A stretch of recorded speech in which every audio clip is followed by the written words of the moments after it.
Today, we're going to be getting to know our co-host, Leanne Kanzler, and hearing about her journey to date, the twists and turns of her life, the changes in her beliefs, and where she decides to direct her energy. Life's challenges have ultimately guided Leanne to a space she is in today, a space she recognizes as an inner journey that never really ends.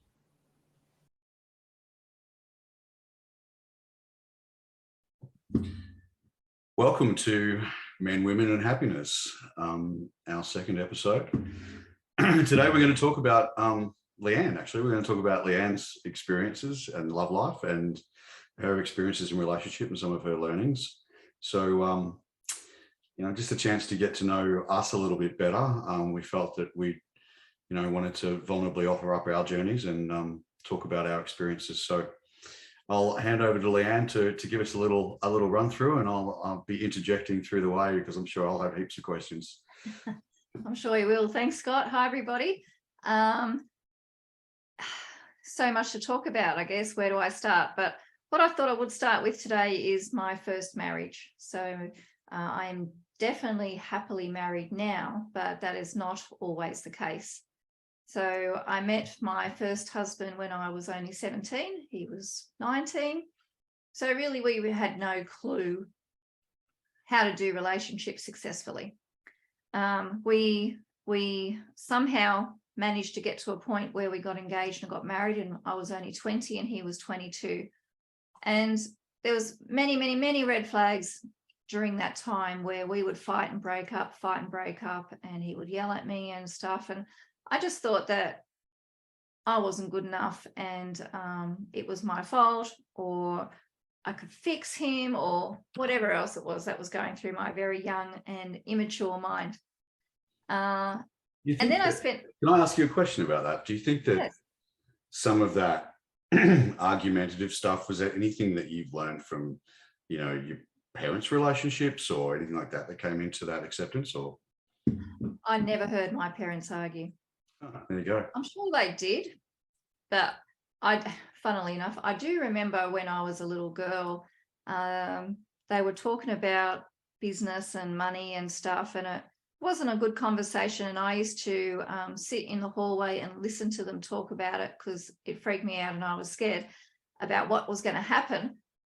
This was when, interest rates were at 22% and all of that sort of stuff back in the 80s or 70s? 80s, I think, Early 80s, yeah. So they saved all their discussions for when they thought we were asleep. Okay. All right. Sorry, I interrupted you earlier. I shouldn't go on. No, that's quite okay. He, however, did hear lots of arguing between his parents. Interesting. Okay. And so he was used to it, and I definitely was not. I didn't know how to handle it. I always gave in, went quiet, let him win, which of course didn't help at all. It just gave him more and more power because he thought he was right. Mm-hmm. So this went on until I was 38. So quite a long time. The beauty of it all is that, yes, I did learn a lot about myself. And if it wasn't for all of that, I probably wouldn't be doing what I'm doing now. I wouldn't have become a psychologist. I certainly wouldn't have done coaching. And a lot of the reasons I did all of that was actually to help heal myself, because I used to describe myself as being flatlined. Mm-hmm. I had no emotion. Mm-hmm. And there was no happiness and there was no anger. There was no anything. But no one knew, because I actually was able to just copy what other people did. So if they were laughing, I would laugh. If they were pissed off, I'd be pissed off too. But I'd think to myself, why is everyone so angry about this? I just didn't feel it. So your friends were more angry about the situation than you? Any situation, Scott, any situation, whether it be something that was happening with somebody else or, wherever, I was flatlined in life. Mm-hmm. Mm-hmm. Now I can see that I was more than likely depressed, but I couldn't see it. And even when I was at university, I couldn't see it. It was only afterwards that I was able to go, oh, okay, I think I was depressed. why didn't anyone say anything to me? Mm-hmm. You know, and I know why they didn't, because I was the great pretender. Nobody knew how I felt, not even my poor mum. And she's heard some podcasts I've done with other people and read some stuff of mine. And she's like, oh my God, why didn't you tell me? I don't know. Why would I? It's just starting to sound like my 13-year-old daughter. I don't know. Yes, that's exactly what it was like. What I felt, I was very much a child trying to have a relationship. Wow, interesting.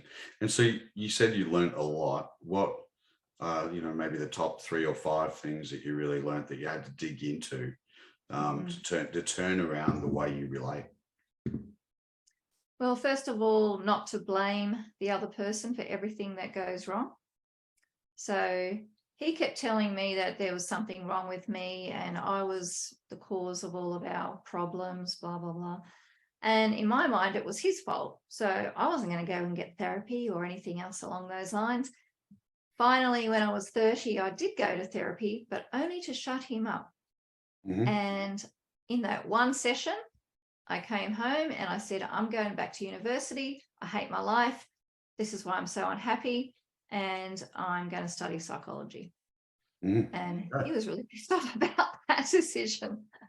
But I should have kept going, because I would have learned a lot about myself if I had done that. I was too naive to consider that continuing, even though I'd made that one awesome decision. It certainly, I needed therapy big time. Mm-hmm. So that was the one thing. Stop blaming other people for your unhappiness and look within. The other thing I learned was that I was a doormat. Mm-hmm. And I allowed myself to be a doormat because it was easier. Mm-hmm. So I thought. Only now have I realized that being a doormat is uninspiring, boring, scary, horrible. It's interesting, isn't it? Because I think there's always power tussles in relationships that it's kind of subconscious, really. I don't think anyone intends it to be that way. But I was just recently reading about the pattern in relationships where you'll get to a point after you've passed initial bliss, however long that lasts, and one person will try to take advantage over the other person. One person will try to assert more control or power, and according to the author, that's the time you leave. I think for most of us, we either are the offender they're trying to take the power, or again, really subconsciously, or we subconsciously just surrender because it's easier and it's easy to acquiesce. And it's certainly something I've heard from a lot of men. Yes, for sure. And I think now, and it may be because my husband and I met when we were mature and we'd both done the work that we needed to do, we don't have a power struggle. Yeah. And we can talk about things, absolutely anything, honestly, anything. And it's really amazing. And we rarely fight, rarely. And it's just a completely different relationship. But it took me a long time to trust him.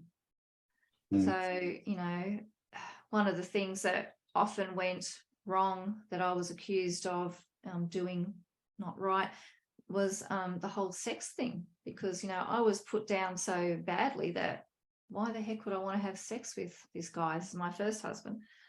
So when I met Grant, if I wasn't in the mood, I'd be like, okay, just waiting for him to say something. And he'd be like, Right. Okay, hon, it's okay. And I'd be thinking, he must be lying. And it took me a good couple of years to finally go, he's actually not lying. It actually is okay for me to say no. And I used to actually sometimes say no just to see what would happen. You're a woman. Lay down the test. I needed to trust him. And being able to trust him brought us so much closer. Yeah, it's really interesting that, in the case I guess in the case of your first marriage, that intimacy can become, in any long-term relationship, certainly with the men I've spoken to have been long-term married, the intimacy is a monstrous issue for them. It's one that they don't handle well. So it's one that I haven't handled well when I've been in situations like that, where the intimacy was almost non-existent. And I haven't handled those things well. So, and I remember one of the guys I interviewed last year, I said to him, why haven't you discussed this with your wife? And he said, oh, I love her. I went, what? And he goes, I love her, and I don't want to hurt her. I don't want her to think she's doing the wrong thing. And I'm like, okay, but mate, shouldn't you be talking about what you need? And, I'm saying that from a place of being a guy who's traditionally never done that, by the way. But I think that men handle those situations really poorly. And I feel I can't see any good coming from him finger pointing that there's something wrong with you. If that's the case, because clearly, if you didn't want to be intimate with him, then there were deeper issues, right? 100%. I remember once I had a couple client, and it was actually her who wanted more sex than him. And she was quite aggressive about the whole thing. And which is a way a lot of guys get as well, what's wrong? You don't love me anymore. Are you seeing someone else? Type the works. And when she stopped all that, and she just, I did some work with her by herself, she started to change the way she saw him. And I taught her how to speak to him in a way that he would be able to respond without shutting her down, and that she stopped shutting him down, because no one likes to be told there's something wrong with you. That's not sexy. No. No one likes to be told, not even friendly. Whatever you're cooking is shit, and you're not cleaning the house properly, and your parenting skills are awful. Okay, let's go have sex now. That's not how it works. So everything has to fall into place. And this is particularly for women, but also for men. If there's high stress, exhaustion, fights, the body isn't going to want to have sex. The body is wanting to survive, and sex isn't a survival thing in that moment. So sex is a survival thing of the species, but not of you individually. Yeah, so lots of things have to fall into place. Yeah, it's very interesting that that then you wouldn't trust in someone's genuine care. I think we've talked about an episode that we are going to talk about at some point around sex itself. But I think in my experience dating women who are older at this stage, many of them really struggle being cared for, and they don't understand it. And they can't accept it. So I can really appreciate what you're saying. Moving into your second marriage, why that was like, what do you mean you're okay with it? Yeah, it's sad, isn't it, that many women feel like they haven't been cared for? Yeah. Oh, true. Very true. And having spoken to, I do think though, and maybe this is something we'll contest, because when I was looking at men, women, and happiness, and looking at the stats actually say that women are happier than men, but they are more stressed. And that's quite interesting, because I think with guys, what I would suggest is that they're less vocal. Yeah. So, and when I interviewed 100 guys last year, it was just harrowing, some of the stuff that had happened, but probably the most disturbing part of their lack of happiness in their life or in their current relationship was their inability to talk about it. Yeah. Their inability to complain. And this is where we might have a bit of a tug of war here, because I'm not sure who the bigger martyr is, men or women. I reckon blokes are pretty damn good at it. So Yeah, but perhaps the silent martyr is more how we Yes. roll, you know, the You might stealth have martyr. Yeah, you might have to break it up into different areas of life of martyrdom. Yeah, exactly. But yeah, I mean, I think it's super interesting. So tell me what you've like what's it like now, and what are the awesome things that you think you're bringing into this relationship? Mm. How long has it been going on for, and what works? Yep. Well, we've been together 8 years, married 4. Mhm. And funnily enough, we met on a dating site, online dating. And I had written out my ideal partner. And a week later, I met him, Wow. which was really cool. And I remember when I wrote it, I got chills. I was like, oh my God, this feels so good. I can't wait to meet this guy. And it was really, really nice. And he later told me that he had also decided about a week earlier that he was ready now to stop, just serial dating, and he was ready to actually meet somebody. Mhm. So he had also been burnt in previous relationship. And so both of us were a bit hesitant, but also we talked about anything right from the beginning. It was really good. And if we had concerns or fears popping up, we were just like out there with it.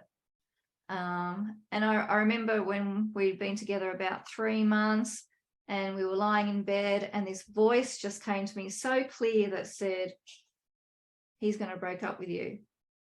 So I was like, what? So I said to him, are you thinking of breaking up with me? And he said, yeah, I am actually. He was a bit shocked. Wow.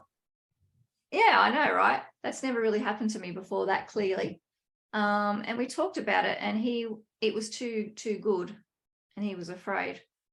But because we talked about it, we were able to work through it, and it just got better and better and better after that. Isn't that funny? Like, yeah, a lifetime of dissatisfaction leads us to try to get more of it. It's fascinating. Our And unconscious mind will keep us in a place that we're used to. exactly. And an interesting thing that you said about the list. I don't think I've ever really done that, which is possibly why I'm still single. But I know a very good friend of mine that I worked with a couple of times actually. She had said to me she did exactly the same thing and met her man moments afterward, or not moments, but weeks afterward.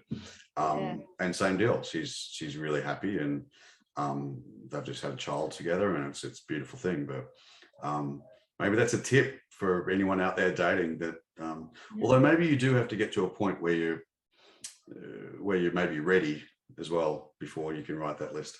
Oh yeah, I had done a lot of inner work before I wrote that list, which was what made me be ready to write that list. I had dated a lot of people that were definitely not ready to be dating.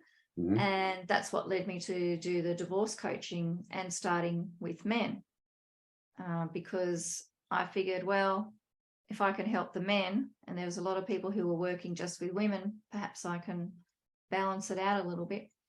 How can you tell if someone's not ready? Aggression, swearing, just telling you straight out there that, well, I'm just here for sex. Well, that's an easy one. Yeah. Like you can just tell when they just complain constantly about their ex-partner. Like, no, I'm not here to be your therapist. I'm trying to date. Go away. Mm-hmm. Here's another tip: do not complain constantly about your ex-partner on the first date. Just save that information for a little bit later when the person gets to know you. Yeah, definitely. It's very unromantic and very not nice. And I'm a psychologist, so I could pick up many red flags very quickly and just sorry, not happening. Yeah. So now I'm at the point where I can trust myself, trust my partner, talk about whatever we need to talk about, say yes, say no, explore things in our lives that we want to do, and know that it's going to be okay. And I'm never going to be rejected in a way that's going to break my heart, because we have complete trust of each other. And that security is, I guess, part of the reason why I am so happy because I know that I'm safe. Yeah, it's a big part of it, right? Yeah. But we're going to have to wrap this conversation up, mostly because you're making me sick. And I'm jealous. But We'll get you there. it is time. It is time. Yes, I'll be booking in for a therapy session with you soon. No worries. Definitely. Some really great insights in there, and thanks for sharing your story. It's really valuable, I hope, for other people to hear that we're just real people trying to talk about real issues, having had real experiences and real challenges, and and we invite you to bring yours to us to discuss as well. So thanks again for joining us, and we hope you'll tune into the next episode. Yes, thank you. We'll get to learn more about you. Okay, cheers. Okay, thanks, Bye guys. now.